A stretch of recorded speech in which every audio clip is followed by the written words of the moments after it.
दुर्ग जिले में सुशासन की हार के दौरान वायरल हुए वीडियो मामले में नया मोड़ आ गया है। जी हां, सोशल मीडिया पर वायरल हुए वीडियो के आधार पर जनपद पंचायत सीईओ रुपेश पांडे को निलंबित कर दिया गया है। जी हां, आपको बता दें, हालांकि अब दावा किया जा रहा है कि वायरल वीडियो पूरी घटना का नहीं बल्कि 55 मिनट लंबे वीडियो का एक एडिटेड हिस्सा था, जिसे संदर्भ से हटाकर प्रसारित किया गया। जानकारी के मुताबिक वायरल वीडियो में दिखाई गई बातों को लेकर विवाद खड़ा हो गया था, लेकिन अब सामने आए तथ्यों के आधार पर पूरा वीडियो देखने पर घटनाक्रम की तस्वीर अलग नजर आती है। और वहीं सीईओ रुपेश पांडे का कहना है कि वीडियो को काट छांट कर पेश किया गया और तथ्यों को तोड़ मरोड़ कर दिखाया गया है। वहीं इस मामले में राजनीतिक दबाव बनाकर छवि खराब करने की कोशिश के आरोप में भी लगाए जा रहे हैं। इधर आयुक्त ने मामले को गंभीर मानते हुए सीईओ के निलंबन का आदेश जारी कर दिया है। वहीं फिलहाल पूरे मामले की जांच जारी है और जांच रिपोर्ट के बाद आगे की कार्यवाही की जाएगी। फिलहाल वायरल वीडियो और निलंबन की कार्यवाही को लेकर चर्चा का दौर जारी है। अब सभी की नजरें प्रशासनिक जांच और उसके निष्कर्षों पर टिकी हुई है। की कार्रवाई में क्या है पूरा मामला और कैसे? ये मामला ग्राम पंचायत खाड़ा का है। ग्राम पंचायत खाड़ा में एक सामुदायिक भवन का निर्माण हो रहा था, जो कि शासकीय भूमि के खसरा नंबर 122 में था और 2015 से लेकर 2020 तक भी उसी शासकीय भूमि में एक पीडीएस भवन और एक सामुदायिक भवन का निर्माण तात्कालीन सरपंच जो थी किरण देशमुख ने कराया था, जिसके पति पुराण देशमुख के द्वारा ऑब्जेक्शन लिया गया और ऑब्जेक्शन टीएल में लिया गया। टीएल में कलेक्टर सर के निर्देश पर मेरे द्वारा उसकी राशि जारी की गई। उसी तारतम्य में 29 तारीख को एक शिकायत लेकर पुराण देशमुख समाधान शिविर में पहुंचा था और शिकायत समाधान शिविर में दिया जाना चाहिए था उसको, और वह जो शिकायत है जो मेरे विरुद्ध हो या सरपंच के विरुद्ध हो, उसमें जांच की कार्रवाई कलेक्टर महोदय की अध्यक्षता में या उनके निर्देश पे होनी थी। और वहाँ पर उसने आते साथ ही तू तड़ाक से बात करना चालू किया। मैंने उसे समझाने का प्रयास किया कि बात इज्जत से करिए, तो वो माना नहीं और उसी में क्रिया की प्रतिक्रिया हो गई। ये राशि कितने की थी सर? ये राशि 2 लाख की एक है। स्वयं पुराण देशमुख के ऊपर शिक्षा विभाग का जो भूमि है जिसमें धान की बुआई होती है, उसमें 75,000 रुपये का वसूली है।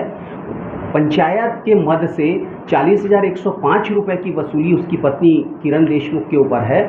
52,000 रुपये की वसूली एमडीएम की है, वो और भी पूर्व सरपंच थे उनकी है। तो ये सारी वसूली की कार्रवाई हमने राजस्व के एसडीएम को 2021 में भेजा हुआ है।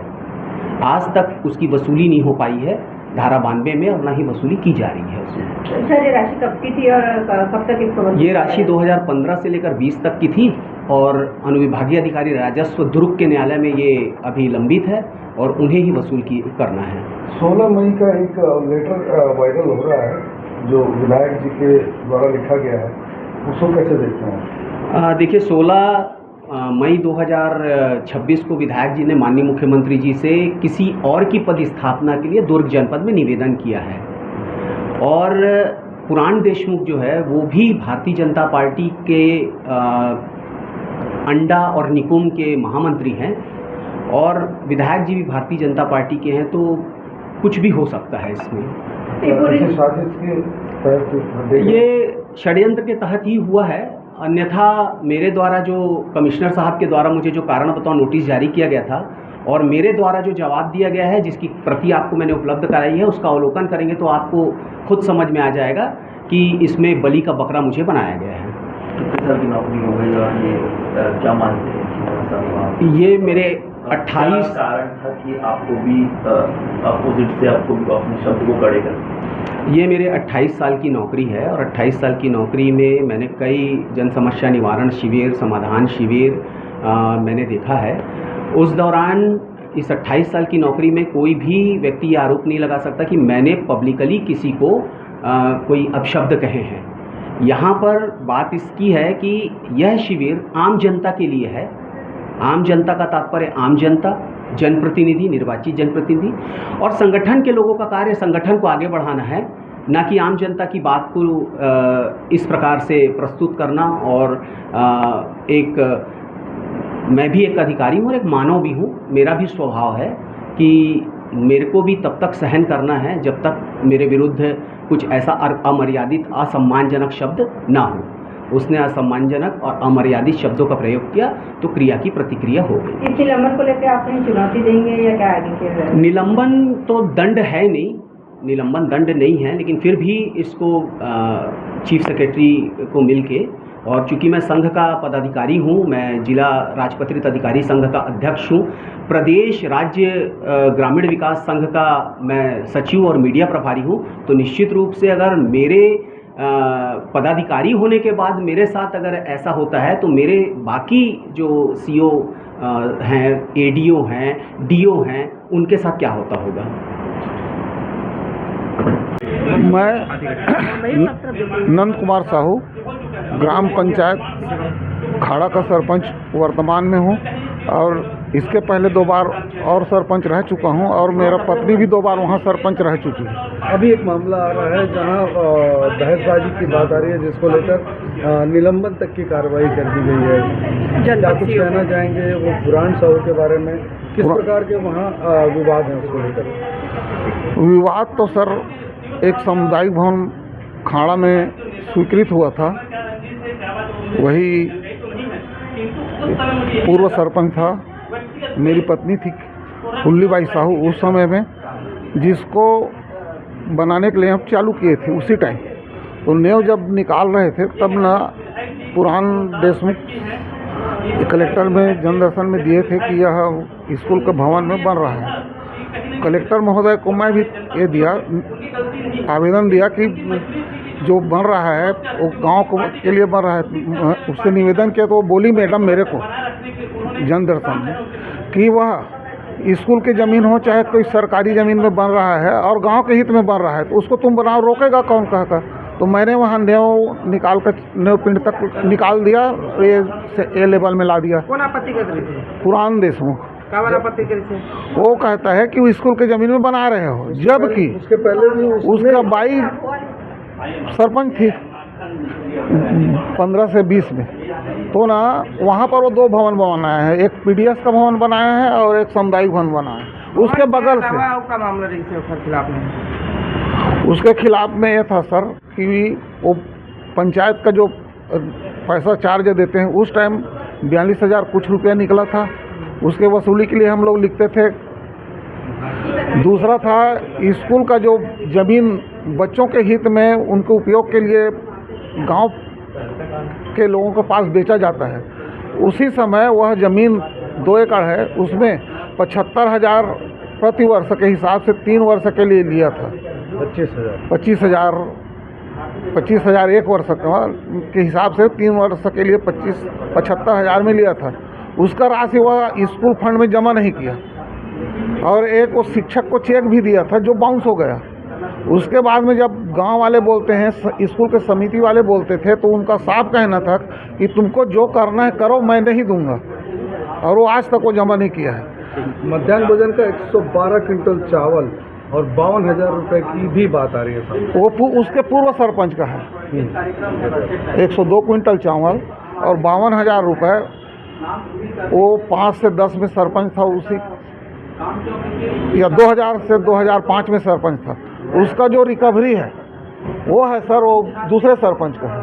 102 क्विंटल चावल और 52 और 2 लाख रुपए क्या है सामुदायिक भवन जो साहू भवन स्वीकृत हुआ था इनके कार्यकाल में, किरण भाई देशमुख के समय से, जो नेव थोड़ा सा निकाल दिया है और उसको छोड़ दिया है। 2,000 रुपये लिया है, लेकिन सब इंजीनियर उसको मूल्यांकन और जाकर देखा ना तो उसमें साफ साफ लिखा है कि यह कार्य जो है गुणवत्ताहीन है, और यह जो राशि 2,000 रुपये प्रथम किस्त में दिया गया है वह वसूली करने योग्य है कहकर एसडीएम के कार्य जनपद को दिया था, और जनपद वहां भेज चुका है एसडीएम के कार्यालय में। ये सब राजनीतिक दबाव में उनके पास सब रुका हुआ है। मैडम था तहसीलदार दुर्गा मैडम, यहाँ मतलब वही 17-18 करीब। तो उसने ना इनका ज़मीन इंक्रोचमेंट किया है, मुर्गी फार्म बना दिया है, तालाब खुदवाया है, मुर्गी फार्म बनवाया है। उसमें इनके सरपंची काल में रुका था, ये सरपंच से हटा बनवाया है किरण देशमुख के पति पुरान देशमुख ने, यही पुरान देशमुख। और वो बनाने के बाद में वहाँ पर मतलब इनका शिकायत तो था ही नायब तहसीलदार के यहाँ। तो जब वो हटा ना तो उसके बाद में उसको आदेश दिए हैं कि इसको तोड़ा जाए, इस पटवारी सीमांकन करके इसका मुर्गी फार्म तोड़ा जाए। और इनको ये हुआ है 5,000 जुर्माना भी उसमें हुआ है। उस टाइम ना पंचायत द्वारा उसको तोड़ा गया, मैडम भी वहाँ ही थी तहसीलदार, और उस टाइम उसको तोड़ के उसको उससे ज़्यादा आज वो घेर करके कब्जा करके सब्जी बो रहा है, तालाब भी बढ़ा दिया है, पुनः मुर्गी फार्म बना दिया है। जी मैं तो बताया था पहले जी, बता दे। नंद कुमार साहू, ग्राम पंचायत खाड़ा का सरपंच हूँ। क्या जानकारी? उस दिन सुशासन त्यौहार में हम मौजूद थे वहाँ पे क्या हुआ, कैसे हुआ, घटना का सही बात बताइए। क्योंकि जो वीडियो वायरल हो रहा है उस समय मैं प्रत्यक्षदर्शी हूँ, पूरे मामले में सामने था मैं। उस घटनाक्रम से मुझे ऐसा लगता है कि वो पूरा फ्री प्लानिंग था और सिर्फ बल प्रदर्शन, पार्टी के लिए बल प्रदर्शन करने के लिए उद्देश्य से ऐसा मामला क्रिएट किया गया। क्या लग रहा था उस दौरान? क्या पहले से कोई प्लानिंग था कि पहले से इस बारे में चर्चा हो रही थी पहले की शादी का? हाँ, उससे मैं ये कहना चाहूँ, उससे पहले भी उनके साथ कुछ बातें सीओ सर के और उनके बीच में हो चुका था। मुझे इन सब घटनाक्रम से ये लगा कि उनके पुराने पहले से प्लानिंग था। वो चाहते थे कि एक बल प्रदर्शन हो, साथ में मुझे ऐसा लगता है कि उनको विधायक जी के ऊपर भरोसा नहीं है और हमारे जो राज्य की सरकार है उनके ऊपर भरोसा नहीं। इसी कारण अपनी बातों को मनवाने के लिए वो सीओ साहब से, जहाँ तक मैं जानता हूँ कि सीओ से गलत कार्य कराने के लिए बल प्रदर्शन कर रहे थे, ताकि उनके दबाव में आके वो जो चाहते हैं वो पूर्ण हो जाए। जिस तरीके से वहाँ लोगों के द्वारा कुछ शब्द भी अपशब्द किए जा रहे थे और लेकर व्यक्तिगत छीटाकशी की जा रही थी, उसको कैसे देखते हैं आप? मैं तो पूरे घटनाक्रम में सामने था। सबसे पहले जो हमारे भाजपा के जो नेताजी हैं उनके द्वारा ही सीओ साहब को अपशब्द कहा गया, जिसके बचाव में कहो या मर्यादित कहो, उन्होंने सीओ साहब ने ये कहा कि आप जांच करवा लीजिए, जो आपको उचित लगे वो करवा लीजिए। आपको जो नाम बताएंगे एक बार? भाजपा नेता का नाम मैं उस समय पहले घटनाक्रम उनसे पहले था, मैं नाम अभी ज्ञात में नहीं है।